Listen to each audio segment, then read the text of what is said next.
Hey, welcome back to Summit Path Coaching. I'm Brad. And I'm Trish, and today is What's Your Why Wednesday. And today we're going to have a little conversation, both Brad and I and with you. We spent a lot of time talking about the mechanics of building wealth, building the emergency fund, eliminating debt, and modeling out those numbers so you can hit your financial goals and your retirement goals. Today we want to talk about one of our whys for why we actually do that. Exactly. Reaching your financial independence, or the newer term is FIRE or fat FIRE, is an incredible milestone. But once you reach it, what are you going to do? You can't sit around the pool with a book and a beverage for too long before that gets boring. So pure leisure is nice for a while, but we were looking for something a little bit more, and we decided our something more would be giving back or volunteering. So that's why today we are going to dive deeper into volunteering, or what we call philanthropy overall. And that is either volunteering your time or giving money to worthwhile organizations to help other people.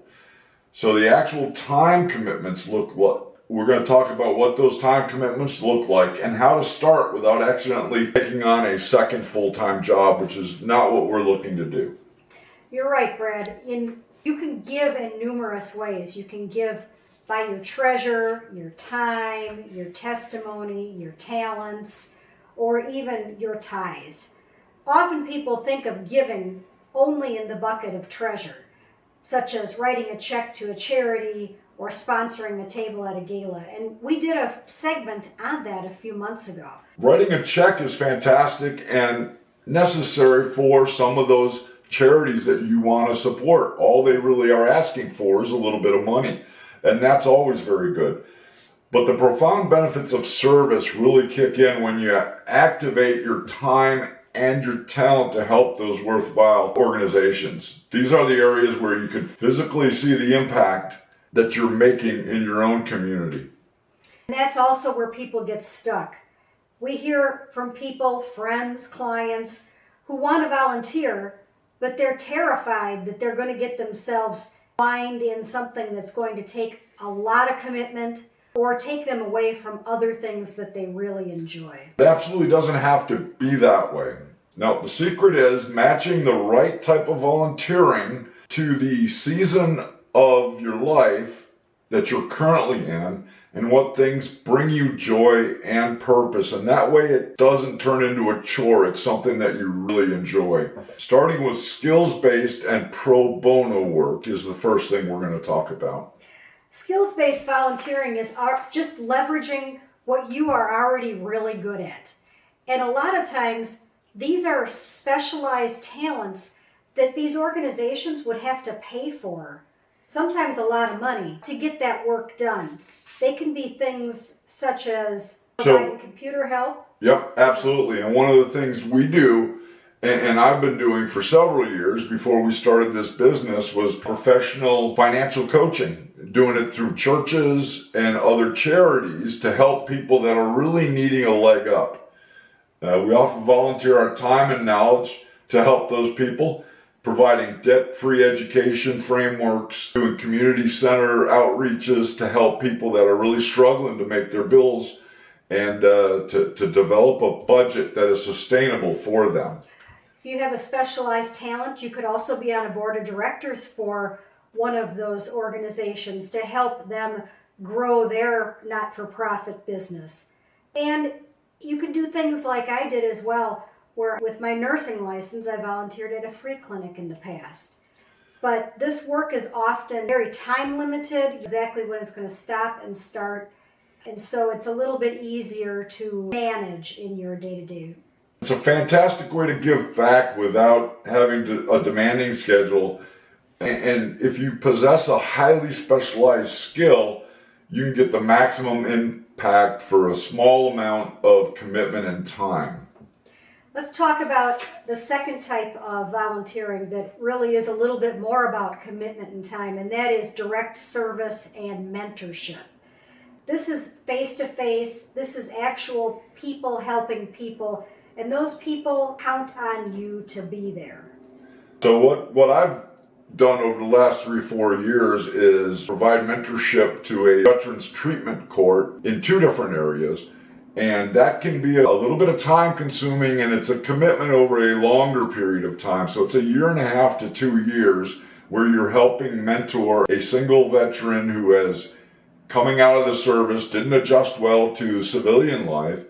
And we call it self-medicated, to be perfectly honest. And that's an 18-month to 2-year program, depending on how quickly and how well that veteran does.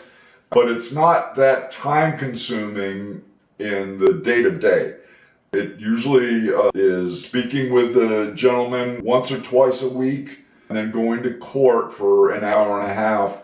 Starts out at once every 2 weeks, and then later on in the program goes down to just once a month. And like I said, that's an 18 to 2-year commitment. But again, it only takes a few hours a month is basically what it comes down to. And there are other not-for-profits that need that direct mentorship, like Boys and Girls Club, Sure. Big Brothers, Big Sisters. So if that is something that sounds more interesting to you to volunteer, there are many different opportunities for that. But let's talk about the time commitment there, because it's different. Even though it's not a lot of time every day, those people that you're working with rely on you Oh, absolutely. for longer commitments of time. The veteran can feel, or any person can feel abandoned if you show up and spend a couple months with them and then leave that program. So that's something you really have to commit to.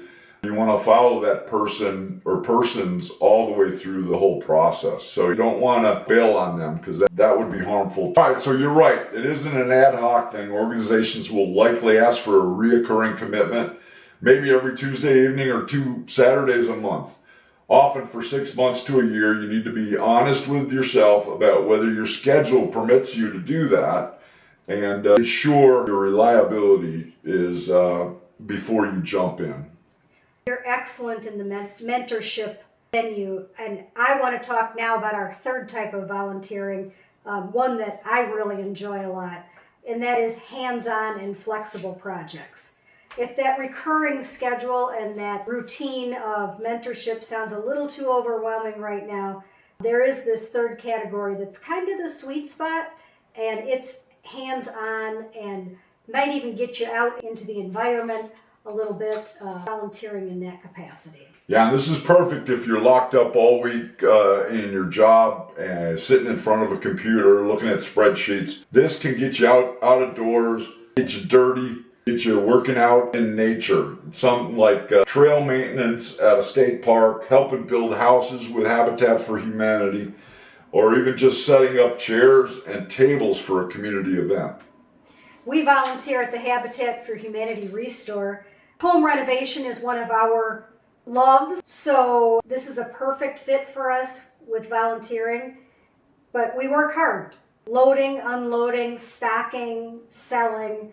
We love this program, but we also love that it's very different than what we do every other day of the week. And it's flexible too. We've pretty much done Saturday mornings most of the time, but when we're not able to do it, we can make up on a weekday. They're open 4 days a week. And if we can't make it that Saturday, we can go on a Tuesday, Wednesday, or Thursday and put in our 4 hours. Now, they also only ask you to do 4 hours a month. That's one time a month. But we've averaged probably 4 or 5 different commitments a month over the last several months. And it is, Trish says, it's really enjoyable. Sometimes it's hard work. You get a lot of donations, moving a lot of furniture, a lot of old couches. The hide-a-bed is the worst. Those are super heavy. But we get it done, and there's plenty of help there. We've got 3 or 4 people that help unload and all that. So it's enjoyable and fun to do. You can also volunteer at local parks. We are with conservation groups, and the good thing about that is we love the RV, and we can go ahead and go to that park and get free stay overnight just for helping for 3-4 hours. And that's kind of a play for pay or whatever you want to call that. And then we get to enjoy a campsite that is clear, and the garbage is picked up and all those things too. So You show up, sweat a little, and see the results of what you've done, and then you can go home. But it's really rewarding, and it's also refreshing for me to get out and do something different. But the biggest question is, where do you start? With all these choices, all these options, where do you start?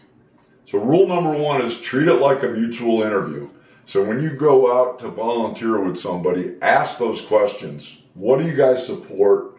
What are your base values for this organization? And then what do you expect from your volunteers? And how much physical labor is there?